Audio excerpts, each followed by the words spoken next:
Hi, I'm Josh, and I don't really like talking about current events because my depression and mental health are usually pretty terrible on the best of days. And the whole reason I have a YouTube channel is so that I can talk about fun and happy things like my hobbies and reading board games and all that fun stuff. However, every so often, real life has a tendency to force its way into your hobbies and your fun world. And in fact, it tends to happen all too often if you pay too close attention to what's going on around you.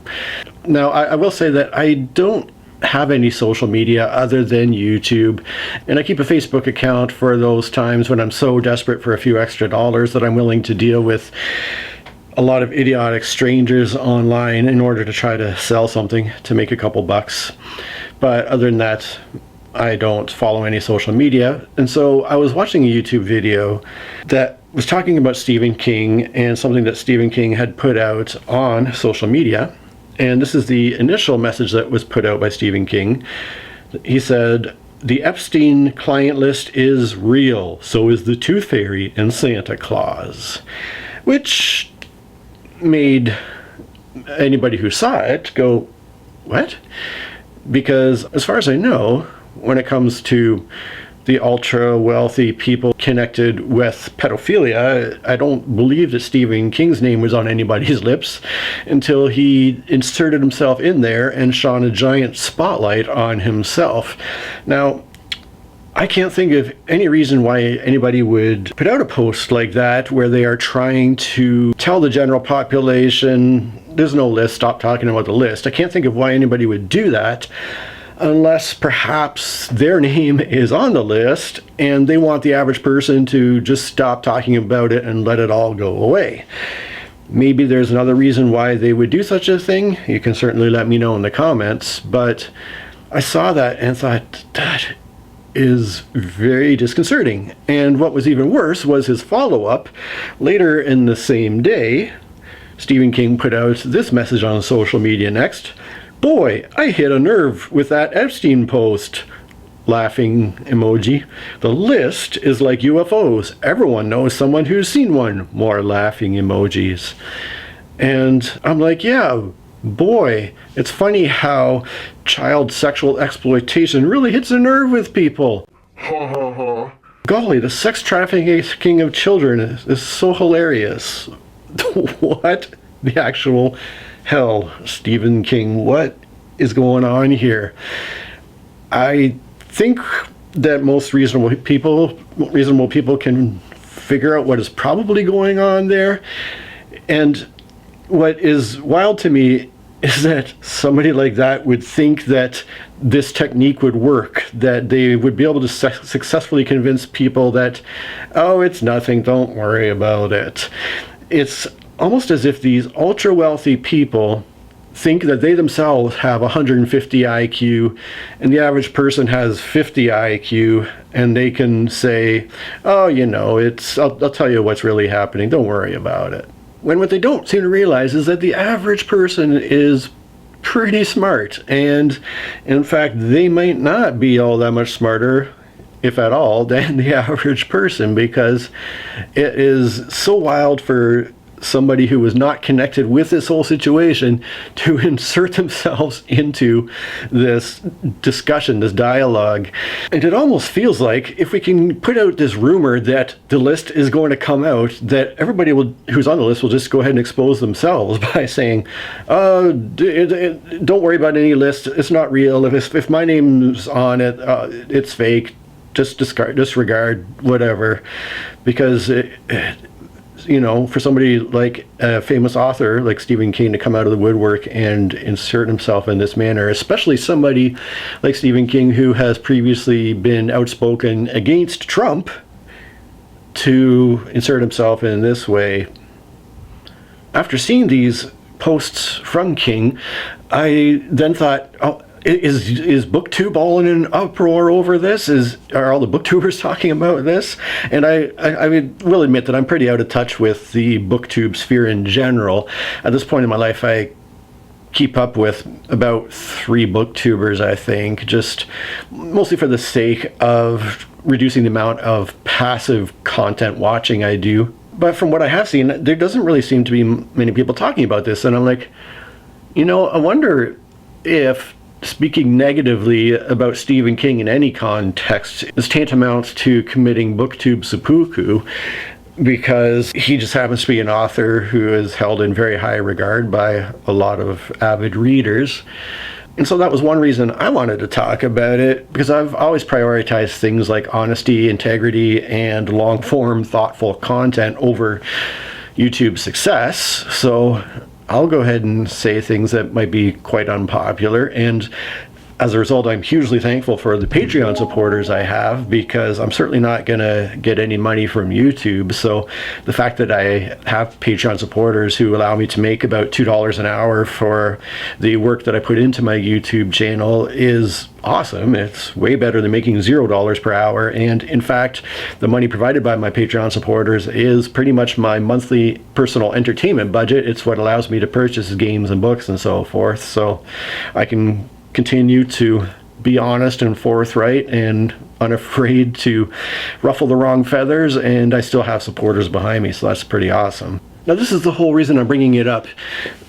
As I said, I don't like to talk about these current event things, but this brought up a memory I had of a video that I had made some years in the past, because when I watched this video talking about these social media posts that Stephen King had made, people in the comments below the video were bringing up some other issues related to Stephen King, and one common comment below the video was about his book called It, and I have not read the book. Apparently there is a scene in it that involves a bunch of children and sex acts, and as I was thinking through the insanity of all that, it occurred to me that in my one review that I've made about a Stephen King book, because I've only read one of his novels, and I've also read his book called On Writing, which is more of a part memoir, part instructional book about the craft of writing, which I will say that I quite enjoyed On Writing. But his one book that I have ever read is a book called Joyland, and I read it because I had received it for free, and so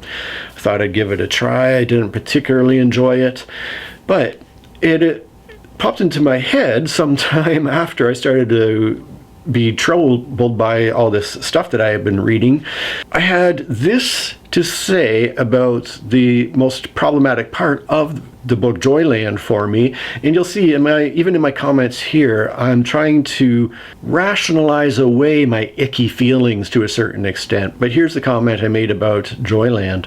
It led to my biggest annoyance with the book, and that is the fact that the main character here, I'm going to end up spoiling a couple of plot points, so feel free to not watch the rest of this video if you really want to read Joyland and don't want anything spoiled. But basically, the narrator, the lead character, does something really nice for the disabled kid. It's clear that this kid is dying and doesn't have a long time left to live, and the main character organizes this really nice event for the kids to participate in. Now, afterwards, the kid's mom, who is about a decade older than the 20 or 21-year-old main character, after the fact, seemingly out of gratitude, has a one-night stand with the lead character, and in the process takes the character's virginity.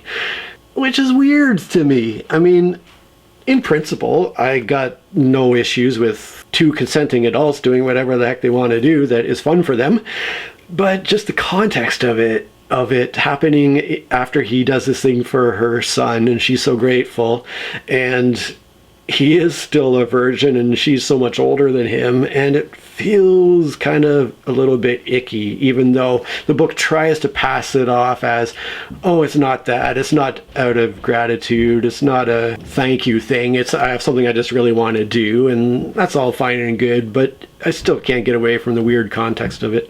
So that was certainly a climax for the main character in terms of the plot of the book that kind of rubbed me the wrong way. It's, I think, a big part of the reason the saying "don't meet your heroes" exists. It's a big reason why there's such debate between the separating the art from the artist, and we've even seen this with male authors who identify themselves as feminists. You should always be highly suspicious of any man who describes himself as a feminist, because we have examples like the author Neil Gaiman and the horrific things that he's been accused of. We have the singer Justin Sane from the band Anti-Flag. Both of these guys are self-identified feminists who used their reputation to commit really awful things against women, especially very young women, even girls, not women. And in my opinion, I don't think we need more male feminists. I think we just need more empowered women. I think that's probably the answer there. But the whole point is that you give somebody wealth, that means you're giving them power. When you give somebody power, it really seems like a lot of awful, baser instincts come to the forefront, and they assume they can get away with things. They assume they can put out social media messages that are aimed to shift our attention and focus away from certain horrible, horrible things that nobody should be ignoring until some kind of justice is done. And I will just personally never understand how somebody can have that much wealth and not have an amazing, fulfilling life. I mean, look at another author. Look at J.K. Rowling, who is, if not the #1 wealthiest author in the world, definitely in the top 3 anyways. Stephen King is probably in the top 3 as well, come to think of it. But someone like J.K. Rowling has a net worth of over $1 billion. She has enough wealth for herself and all of her loved ones to live the rest of their lives doing only the things that make them the absolute happiest they can be. And what does she decide to do? She just goes and nukes her reputation by being one of the most hateful people in the world today and spreading hatred and violence and awfulness in the world, when she could just be living her best, most happiest life. And it's astonishing to me. It says some really interesting things about human nature, I think. And it also says a lot about the stratification of our society and the difference between people like me and you who have to go on Facebook and sell things they own to make a few bucks to pay the bills, and those who have all the wealth and can get away with whatever they want. And the frustrating thing is, we are the ones that have the power because we have the numbers. We are the 99%.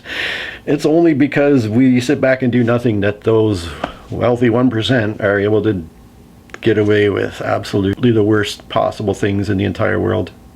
As I said, I just wanted to talk about this because I haven't seen much other talk about it in BookTube.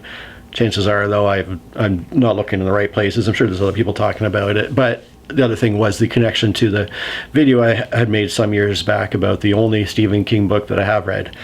I'm certainly not going to be reading any of his other books, and as always, it's up to you how you want to separate the art from the artist, if you want to separate those things. Even if you want to enjoy a potentially horrible person's art, there are ways to do so without them receiving any money. So, you know, whatever works for you, I guess. But it's just another one of those things that I don't understand the world I'm living in, and it depresses the hell out of me.